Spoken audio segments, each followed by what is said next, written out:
Let me ask you something real quick. If you got pulled over tonight, right now, blue lights flashing behind you, heart racing, and there's a firearm in your vehicle, would you know exactly what to say? Not, "I'll figure it out."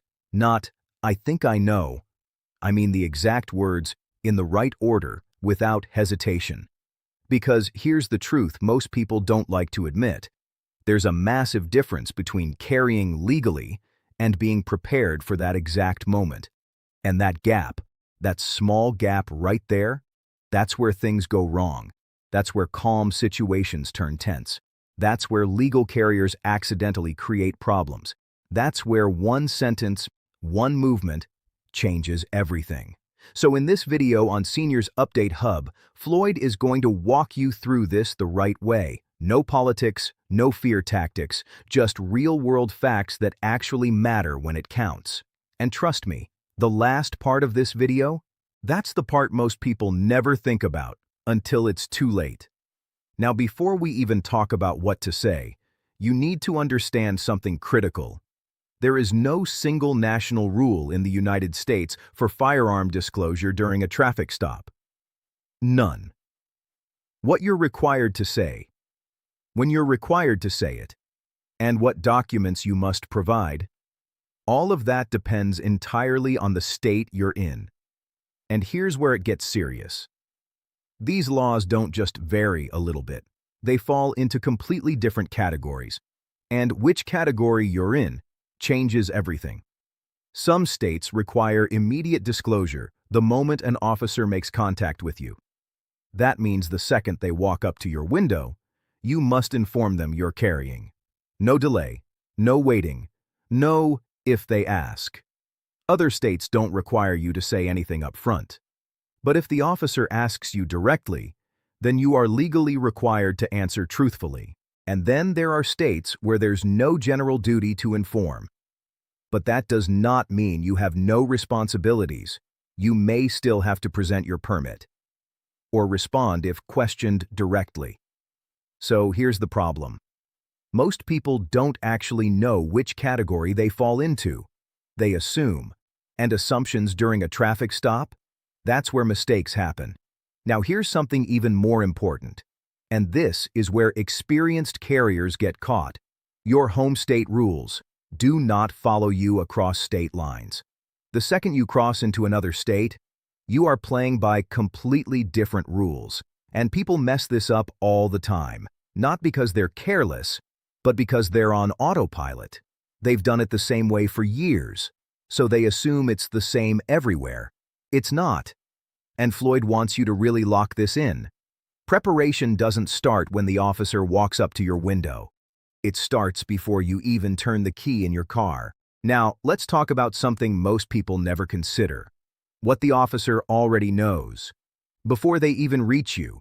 In some states, when they run your plate, your permit status might pop up instantly. In other states, they have no idea unless you tell them. So think about that for a second. Sometimes they already know. Sometimes they don't. But in both situations, the first thing they judge is not what you say. It's what they see, and what they see first is your hands. Always. The moment those lights come on behind you, everything starts right there. Pull over safely, use your signal, find a well-lit area if possible, turn off your engine, and before that officer even opens their door, your hands should already be visible on the steering wheel, not moving, not reaching, not adjusting anything. Because from their perspective, hands they can see mean control. Hands they can't see mean uncertainty. And uncertainty changes how they approach you before a single word is spoken. Now, when the officer reaches your window, keep it simple, calm, controlled. Say something like, "Good evening, officer. My hands are on the wheel. How would you like me to proceed?" That's it. You've already done 3 powerful things without overcomplicating anything. You showed control, you showed cooperation, and you gave them the lead. Now, if you're in a state that requires immediate disclosure, you don't wait. You say it clearly and calmly. "Officer, I want to let you know I have a valid permit and there is a firearm in the vehicle. It's located, state location. My hands will remain on the wheel. How would you like me to proceed? Notice something here. No panic, no rambling, no emotional language. Just facts. Because here's what most people do wrong. They start talking too much. They say things like, "Don't worry. I'm a good guy. I just want you to know I'm not a threat." All of that comes from nervous energy, and it doesn't help. It actually makes things worse. The officer doesn't need reassurance. They need clarity. Now let's talk about a situation that catches people completely off guard. This one happens more than you think. You get pulled over. The officer asks for your registration. And your registration is in the glove box, but so is your firearm. Now, what does most people's instinct tell them? Just grab it quickly and get it over with. And that, right there, is where things go sideways. Because from outside the car, at night, with limited visibility, a sudden reach toward the glove box can look very different than what you intend. So instead, you pause and you say, "My registration is in the glove compartment. Before I reach, I want to let you know there is also a firearm in there. How would you like me to proceed?" That one sentence changes everything. Now there are no surprises. Now the officer is in control of how that moment unfolds, and that keeps things calm. Now let's talk about something extremely important. And this is where most people accidentally give up their rights. Searches. At some point, you might hear this. "Mind if I take a look in your car?" Sounds casual, right? But understand this clearly. That is not a command. That is a request. And you have the legal right to say no. But here's what most people do.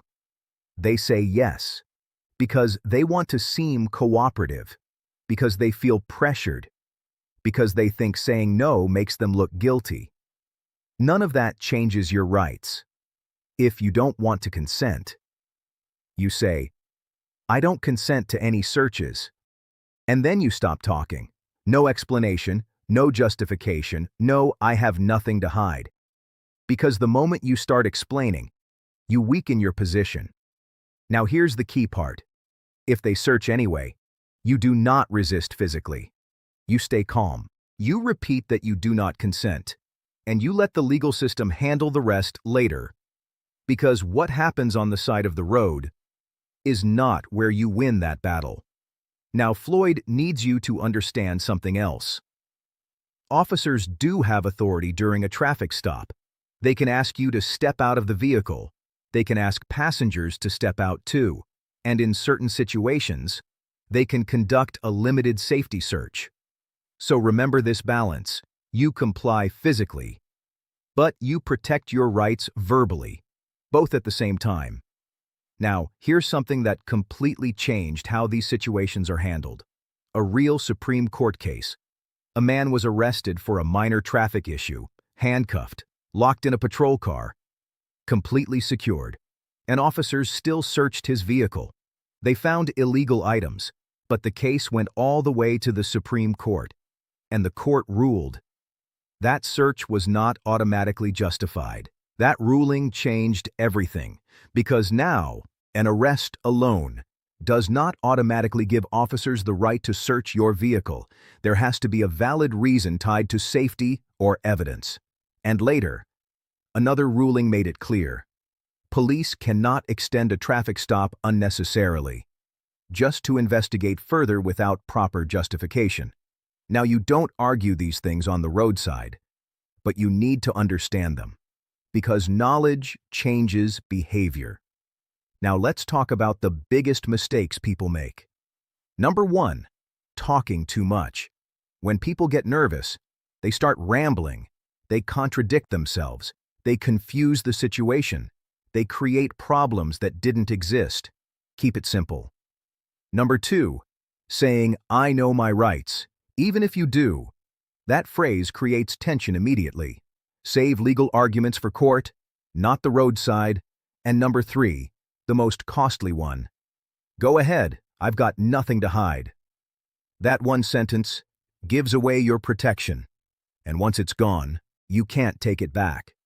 Now, let's go back to something we mentioned earlier. And this is where even experienced people mess up. You're traveling across states. You've been carrying for years. You know your laws. You get pulled over, and you handle it exactly the way you always do. But this time, you're in a state with different rules. And that difference can create real consequences. Not because you broke the law intentionally, but because you relied on habit instead of preparation. So, before any road trip, take 5 minutes. Check the laws for every state you'll be in. That 5 minutes can save you from a situation you can't fix in the moment. Now, here's the question people always ask. Should you disclose even if you're not required to? The honest answer: it depends. But think about this. If the firearm is accessible, if it's near your documents, if there's any chance it becomes part of the interaction, telling the officer early usually works in your favor, because when you disclose early, you control the situation. When they discover it later, they react to it, and reactions are unpredictable. Now let's bring everything together. Before anything happens, know your state laws. When you're pulled over, hands visible, stay calm, speak clearly. If required, disclose properly. If asked about a firearm, answer honestly. If documents are near the firearm, say something before reaching. If asked for a search, I don't consent to any searches. And remember this: the people who handle these situations best are not the ones who talk the most, or even the ones who know the most laws. It's the ones who decided in advance what they would do. They made a plan when they were calm. So when the moment came, they didn't panic. They executed. Because being legal is not the same as being prepared. Preparation is everything. So take a few minutes today, seriously, right now after this video. Look up your state laws. Decide what your first sentence will be. Think through the glove box situation, and once you've done that, you'll realize something powerful. No matter when those lights come on, you've already handled the hardest part. And if you want more real, practical knowledge like this, make sure you're subscribed to Seniors Update Hub, because Floyd is bringing you the kind of information that actually matters. When it matters most, stay sharp, stay prepared, and stay in control.